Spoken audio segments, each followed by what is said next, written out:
Content క్రియేటర్గా, రైటర్గా, డైరెక్టర్గా, యాక్టర్గా ఒకరిని ఎన్ని రకాలుగా ఇబ్బంది పెట్టాలో అన్ని రకాలుగా ఇబ్బంది పెట్టారు.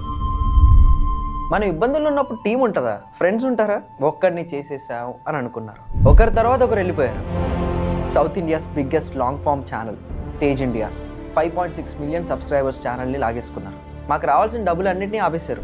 ఇటుక పేర్చుకొని 8-9 సంవత్సరాలు కష్టపడి బిల్డ్ చేసుకున్న మొత్తాన్ని లాగేసుకొని నన్ను జీరో చేసేస్తే ఏం చేస్తాడో చూడాలి అనుకున్నాను. ఈ 8 నుంచి 10 నెలల స్ట్రగలింగ్ పీరియడ్లో నన్ను నమ్మి నా కష్టాల్లో నాకు తోడున్న నా శ్రేయోభిలాషులకు, నా తల్లిదండ్రులకు, నా సోదరులకు ఎప్పటికీ రుణపడి ఉంటాను. ఈ స్ట్రగలింగ్ పీరియడ్ మొత్తం కూడా నాకు చాలా నేర్పించింది. మనతో ఉన్న ప్రతి ఒక్కడు మనవాడు కాదన్న నిజాన్ని నేర్పించింది. ప్రేక్షకులుగా, సబ్స్క్రైబర్స్గా మీరు నా మీద చూపించిన ప్రేమ నేను ఎప్పుడూ కుంగిపోకుండా చేశాయి. మళ్ళీ మొదలుపెట్టాను. 8 నెలల్లో 12 లక్షల సబ్స్క్రైబర్లు. అన్నీ పోయి కింద పడిపోయినా పైకి లేచే ధైర్యాన్ని ఇచ్చారు మీరు. నా మీద